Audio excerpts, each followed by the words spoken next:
Chilly morning in Boston. Chilly morning in Boston. Oh, gee. We're rolling. They caught me singing my foolish songs again. Oh, whatever shall the internet think of me? Oh. Good morning, everybody. Geez, it's 5:03. Hot cha. Coffee. Go. 5:04 a.m. First thing in the morning. Here at Live and Learn, the morning gratitude show. Let's start our day off with some gratitude and a little bit of patriotism. Every one of these subway stations has a framed flag of the United States of America. Mostly the outdoor street level subways, the light rails, I don't think they do. But the indoor ones, you can usually find a framed American flag. And that's why I take an opportunity first thing in the morning and maybe, just maybe, to, be an inspiration to the children of America to find it within themselves. If they're not being taught patriotism from their parents and their teachers, where are they going to find it? From their heroes. That's right. They're heroes. That's our flag. I pledge allegiance to the flag of the United States of America and to the republic for which it stands, one nation under God, indivisible, with liberty and justice for all.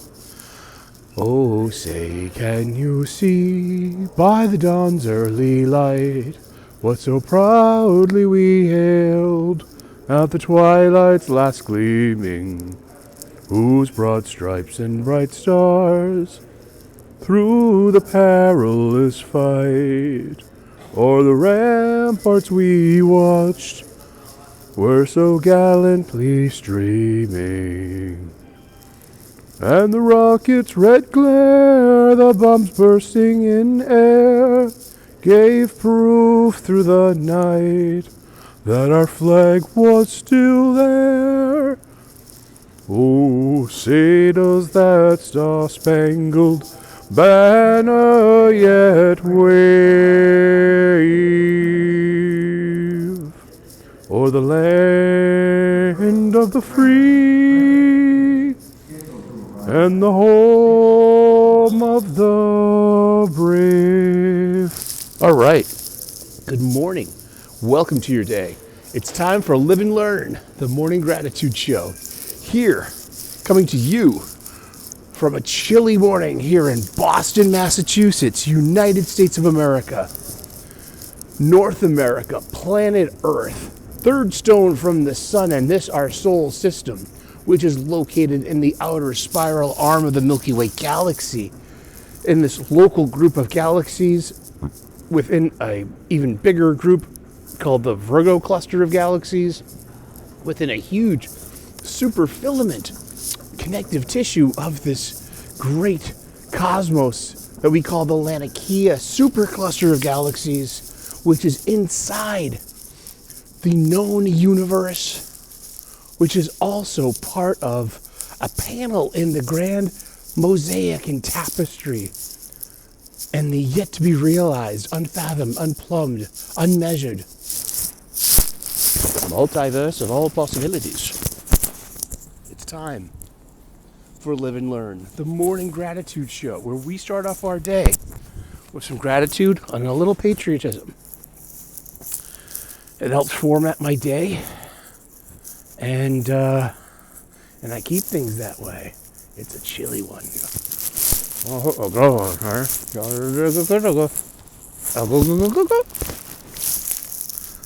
Indeed. Whew. How are you doing? Happy Friday. You made it. It's almost time for the weekend. Got any plans? You got a hot and heavy date? You hanging out with friends? You driving the kids to hockey? Or it's getting close to the baseball season. I mean, sheesh. Parents. Oh, wow. The system got you by the balls. Or the eggs. It's time for Live and Learn, the morning gratitude show, where I start off my day with gratitude. I start off my day 3:47 a.m. I roll out of bed after a good night's sleep, and I put on my kettle. And while the kettle is coming to a boil, I make my bed. All my dirty laundry is in the hamper. All my clean laundry is put away. I have a clean house, and I like it that way. I really do. My sink is clear of... I clean everything just immediately. It's easier that way. You know, I like having a tidy existence, organized, clean, proper. You know, I'm a grown-up. Sorry. Sorry to little Sully, who liked his dueling piles of dirty laundry and clean laundry, and sometimes they would get into a fight. Ah, boy. And I started off my day with a gratitude list. It really helps me. Gratitude has saved me from myself in a way. I've been doing a gratitude list for 5 years. It's been the biggest help, the most successful tool in my toolbox of coping mechanisms. I learned this from an ex-addict, ex-felon who is in recovery. I never learned this from therapy. I never learned this from seeking in spirituality. And I am an ordained minister, an amateur theologian, a fierce autodidact, erudite, to a point, you know. And this is just some simple homespun wisdom. And it comes from recovery programs, and it helps addicts. And maybe, you know, we're addicted to our own misery in a way. It gives us the drama, the tension we need to propel our own story. And, you know, there comes a time where we should just, like, let go of such stuff. Let go of your anger. This has really helped me with that. It really has. So I've been doing this gratitude list for 5 years now. I used to write them down on paper, yellow legal pad, blue medium ballpoint ink. I'm very picky. And I noticed on days that were bad, these sideways moments, I would look at my old gratitude lists, and it had this amazing power. It could arrest the inertia of my sideways day and moments and remind me that I can count my blessings literally. I could enumerate them. I could, you know, they're right there, almost in bullet points. And I'm like, wow, you got 14 things to be grateful for today. You had 16 yesterday. You had 11 this day last week. There is more going on in your life that's good than what your self-talk is trying to convince you it's bad. And so I start off my gratitude list with what I call the foundation 8. And it was once 5, it grew to 6, it blossomed to 8, and there's room to grow, and there's room for more. There's always room after that too to build to that and add to it. So I start off my list with this foundation 8. I know it's not the traditional way to do a gratitude list, and I don't care. I adapted it for my own use because I know me, and I needed that, you know, that practice, that daily practice, that routine, discipline. You know, wax on, wax off. Make it part of your muscle memory. I've built up a spiritual, emotional, and mental muscle memory to pull this off, and it's pretty much worked. I react differently to situations now. It has reformatted my self-talk, that my mind is no longer this constant churn of worry and hope and imagining situations and scenarios and sequences where I'm in argument with friends, family, enemies, even invisible enemies on the internet.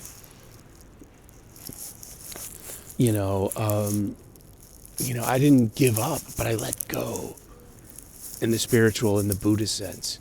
And it's made a lot of things more possible for me. It gave me, this gratitude list gave me a better perspective, which led to seeing my purpose, and it gave me a measure of peace. It really has, and I'm so grateful and blessed for that. So I start off my gratitude list with the foundation 8. I'm grateful for my family, my friends, my faith, my freedom, my health, my union job, a good night's sleep, and a solid breakfast. From there, I elaborate on that. Fridays, we've been doing something a little different since about late 2024 called the Apolitically Incorrect Show. And I used to have a huge political acumen, pretty bright for a project rat, high school grad, you know what I mean? I was a smart guy, but a poor student, you know. But, you know, I kind of let that go. I didn't, and, you know, it's just more of like, there are other things to focus your worry about. Or what happens when you let go of worry, in a way? I mean, I still worry and I still hope, but I don't focus on that. That's not my, you know, it just, there's room for that when it's needed. Here it comes. Oh boy, here comes our train, Bubba's. There we go. Your favorite part of the day? Yeah, mine too. Here comes our chauffeur. Woohoo! Please mind the yellow platform line, okay? All right. Ladies and gentlemen, let's commute.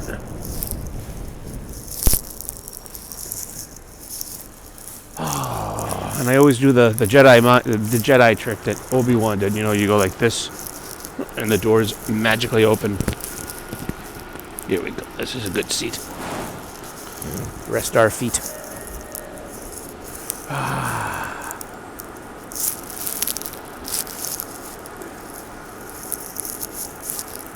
I'm going to go for that Joe Rogan podcast thing. All day, all night. Train by day. Joe Rogan podcast by night. All day. Dun, dun, dun, dun, dun, dun, dun, dun. I like the Joe Rogan show. He's all right. I've been trying to watch the Brett Cooper show, and I just don't have it. She's kind of cute. I mean, I'm not... Yeah, she does look like Ben Shapiro. I'm not saying that to be mean, no. But literally, I get minutes into her show, and I shut it off. Come on, I'm a YouTuber. I mean, I'm not the best YouTuber in the world either. I know this. I hem, I haw, I stumble, I mumble. I shoot from the hip. I do shoot from the hip all the time.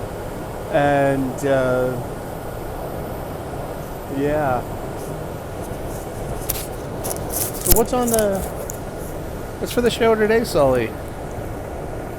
Should we talk about punching Nazis? Holy shit. Punching Nazis. So, it's like been the rallying cry of the progressive left since 2016. Cries of fascism this, and oppressor that. And everyone's in. There's a great GIF out there, a meme.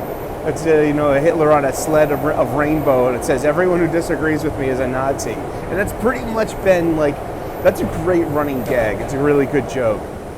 But the lefty progressives take that seriously. They overuse that term. I'm a huge history buff. I've literally read The Rise and Fall of the Third Reich by William Shirer 4 times. 3 times in the past 15 years, twice in the past 5 years. Once about a year ago, when I was recovering from a hernia surgery. I had plenty of time to read. It's a scary book. It's a wonderful, enriching history book.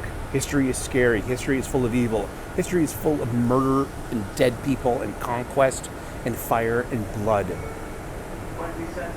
It's also full of wonderful philosophies and heroes, but there's a lot of evil, and there was a lot of evil in the mid-20th century. And but this whole thing, oh, you're smacking your lips again. I smacked my lips, I guess. Sorry. I mean, one of my comments a few weeks ago said, it was like commenting on an old video too, like, will you stop smacking your lips? I'm like, oh, jeez. I stopped picking my nose for you people. Well, when's enough?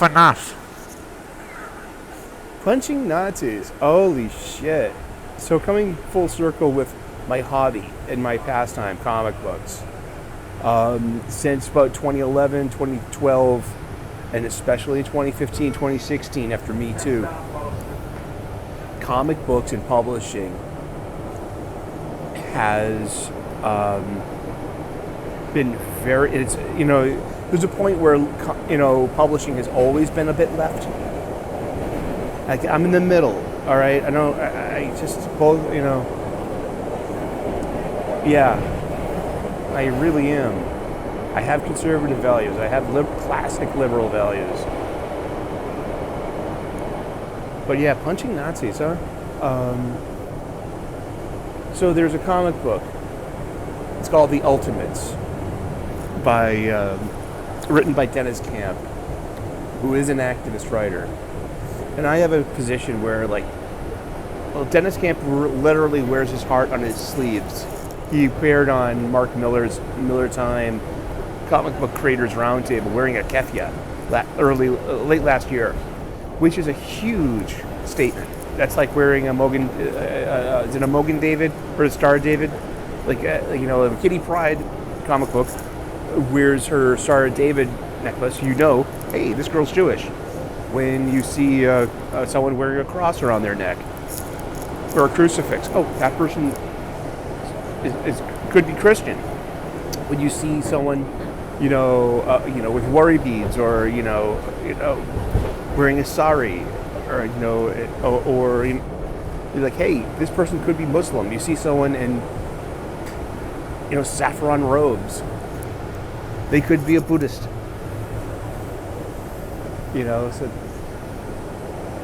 So when you see someone in keffiyeh in 2024, late 2024, especially after October 7th, you know what they're saying. You know exactly what's up.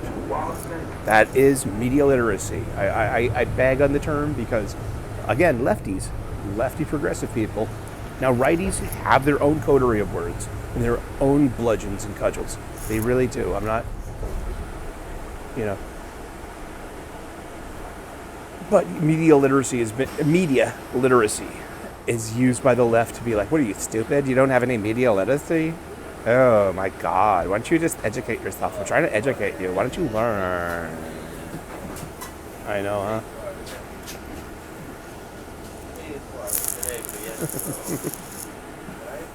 And but the progressive left have been using the punch a Nazi thing. It's a cliche now because everyone's a Nazi who does not agree with lefty progressive principles.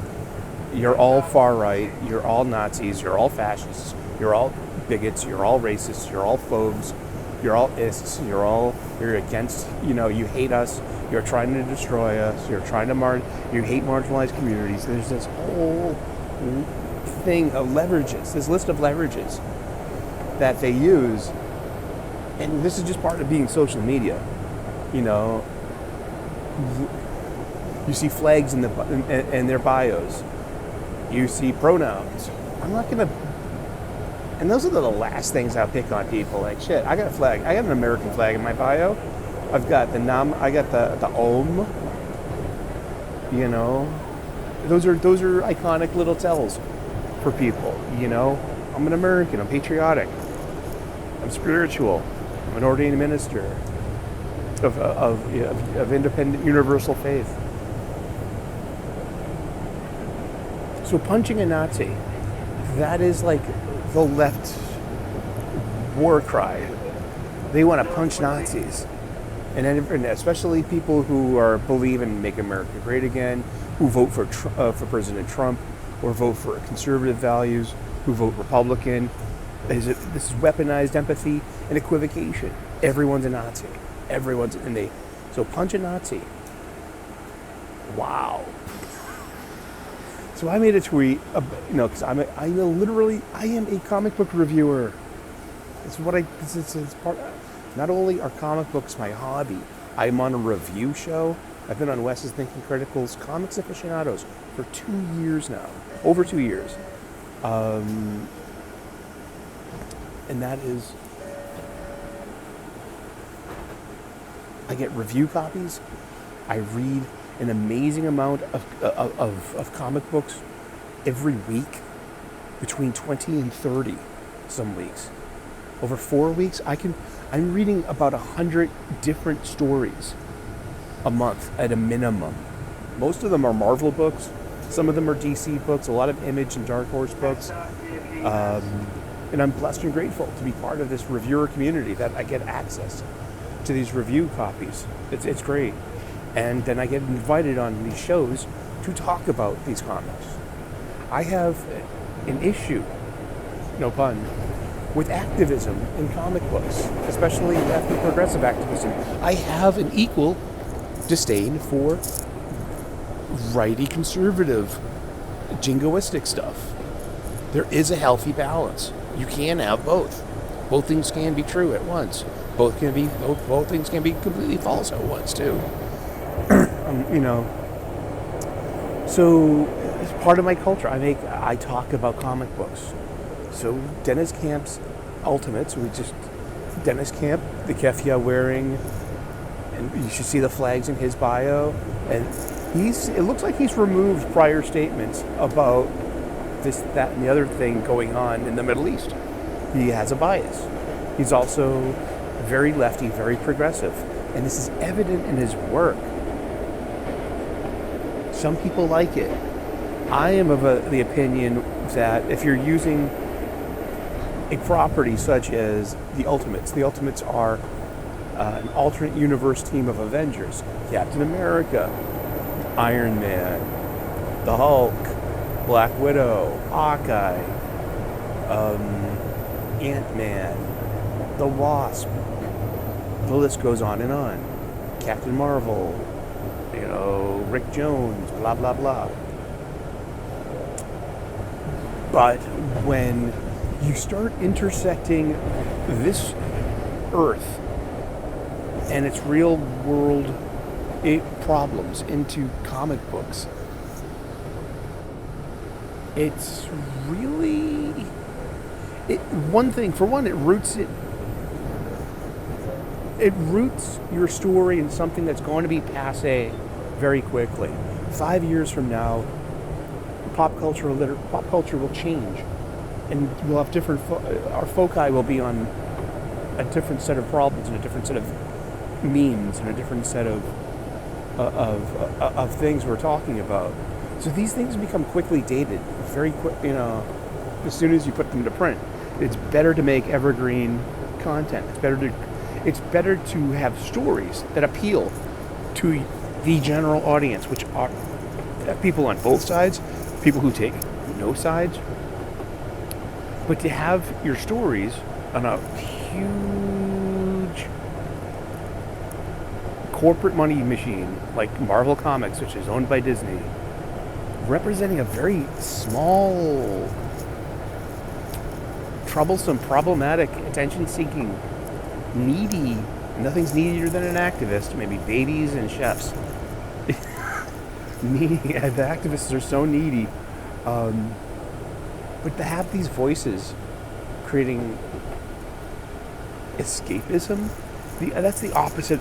Activism is the opposite of escapism.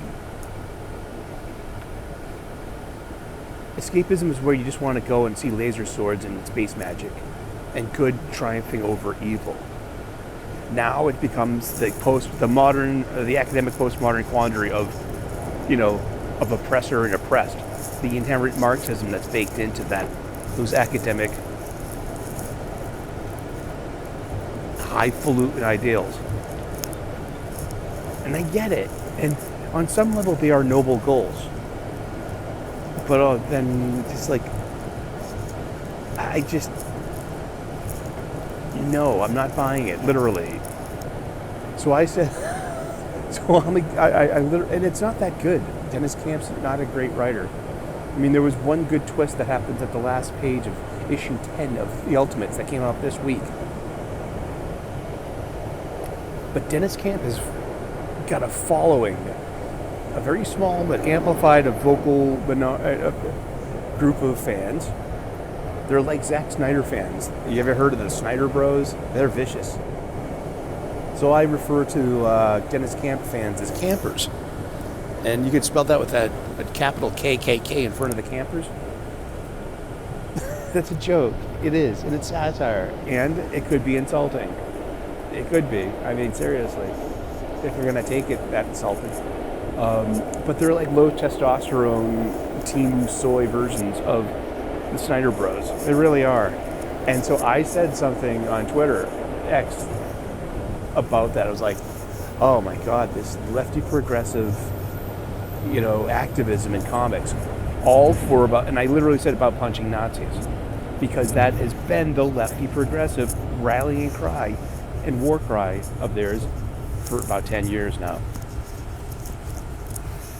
If you're in social media, if you have media literacy, you know what a lefty means when they're saying punching Nazis.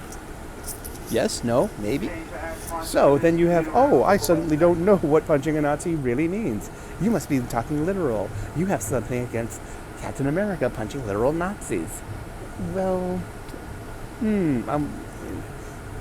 I've been bombarded with the low T Timu Soy Snyder Bros called campers for 2 days now because of that tweet. And they're relentless. And it's like, some of them, the secret is don't engage. Mute the conversation. Leave the conversation. Mute the person. Block the person. These are all tools available to us on social media if people get to be too much. They are also using their First Amendment rights, free speech, in this marketplace of ideas, in this digital public square called X Twitter. So buttons, as Ma says. But yeah, they're relentless, and they're like, oh, you got a problem with punching Nazis? And it's like so insincere and so vapid. And just like, the best thing is not to engage. So buttons, seriously.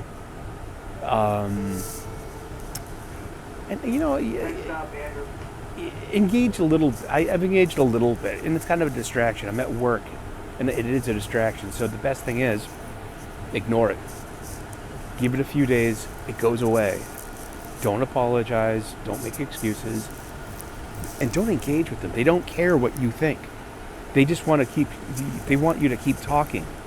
So you say something that they can use against you in a gotcha moment. I had this one cat going back through my timeline, and he's responding to like older tweets, trying to generate this gotcha moment. And I'm like, I've been fighting with yahoos on Twitter I've been on Twitter for 14 years. The culture war's been going on for at least a decade. And so and they're all anonymous accounts. They're all anonymous people. A lot of them are less than 100 followers. These are metrics that kind of matter. They really are. You see the flags in their bios. You see their pronouns. I have nothing against your pronouns. And ladies and gentlemen, boys and girls of all ages, however you identify in the grand spectrum of humanity, my childhood bedroom. In the Mary Ellen McCormick Housing Development, formerly known as the Old Harbor Projects. I'm a project rat from a bad neighborhood. I've seen real racism. It existed here in these projects until Mayor Raymond Flynn desegregated the projects in the mid-1980s. I was there for that. I was 12, 13 years old. I'm farting. Literally right now. That was my fart phase. But here we go. Yeah, punching Nazis. So now it's being taken literally because you're using it as leverage to try to get a gotcha moment in a conversation about funny books. Comics should be fun. Activism and needy activists negate escapism. These comic books are great pastimes. They're fun. And they're not, I think a lot of the problem is like we've been taking comic books too seriously for too long. Some of it there's once again that Pareto principle, the 80-20 split. There's 20% of comics can be really good stories. They can be really good art. They can transcend the medium into something finer. But like 80% of that is pretty much standard fare, entertainment. Maybe a little, I don't want to say meaningless, because that demeans the writer and the artist in a way. But how many? I've got cases of comic books I've never read again. I mean, gee. So buttons, right? So punching Nazis. Yeah. So maybe sometimes, once again, the wisdom of 80s movies, War Games with Matthew Broderick and Ali Sheedy and Whopper, Joshua the computer, figure it out. Sometimes the best move is not to play the game at all. And don't play their game. Don't get caught into some quandary of gotcha moments. Don't fall for it. It's bait. It really is. It's unfortunate. There is no civilized conversation out there. They're not trying to curate understanding. They're not trying to ask you, what did you really mean by this? No. It's just like, it's all these gotcha moments so they can virtue signal to their other anonymous friends in this great culture war. And I'm sorry, I'm just not a Dennis Camp fan. I don't like his writing. I don't think that his brand of activism deserves to be showcased on such a huge idea such as the ultimate that should be made for more of a general audience. That it should appeal to a broader part of the marketplace. It's like, here, you've made vegan cookies. Well, great. I mean, how many people are going to buy them? How many people are going to like the result? I don't know. I don't have answers. All I have are more questions. But it's Apolitically Incorrect Friday. And we're talking about punching Nazis. Captain America's always been punching Nazis. Captain America's always been a social justice warrior. You media illiterate chud. I get it. I get it every day, to be honest. I mean,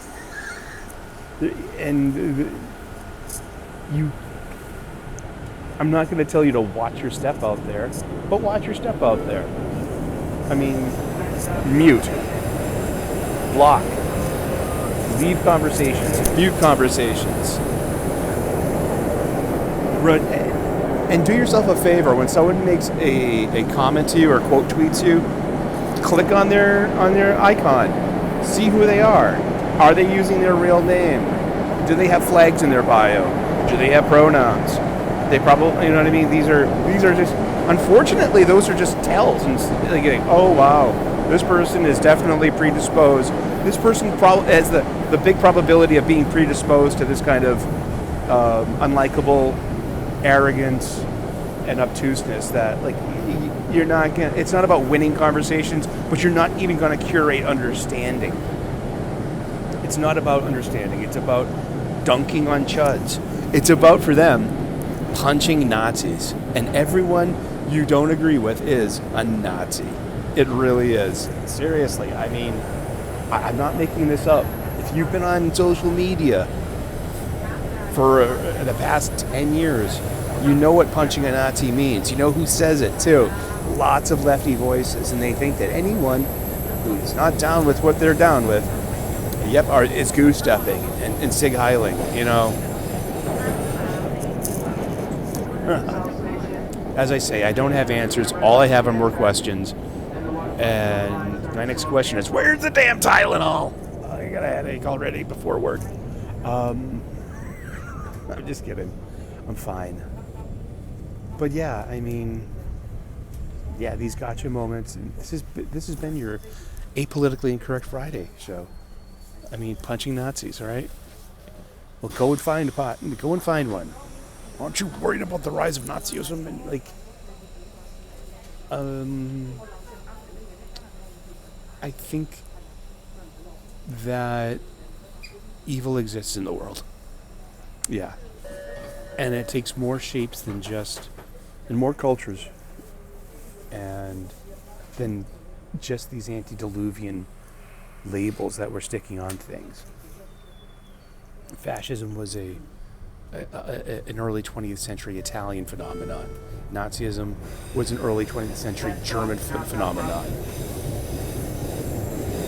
I think that these 21st century phenomena need their own classification.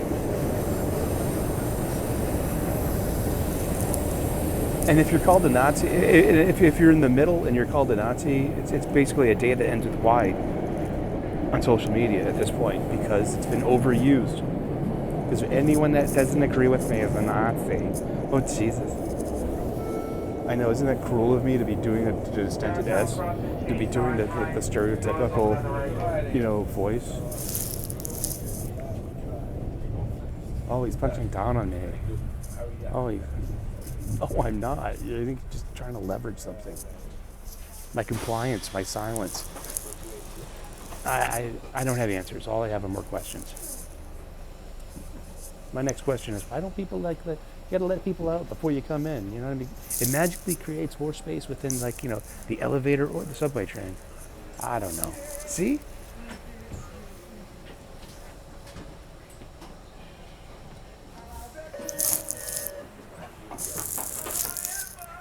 Oh, jeez.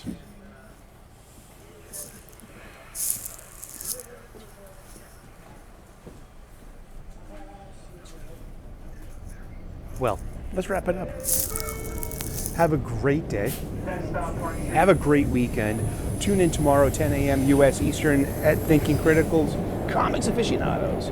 I'll leave a link in the community tabs for that. Sunday, 3 p.m. U.S. Eastern for my Super Sully Sunday stream, where we'll probably break up this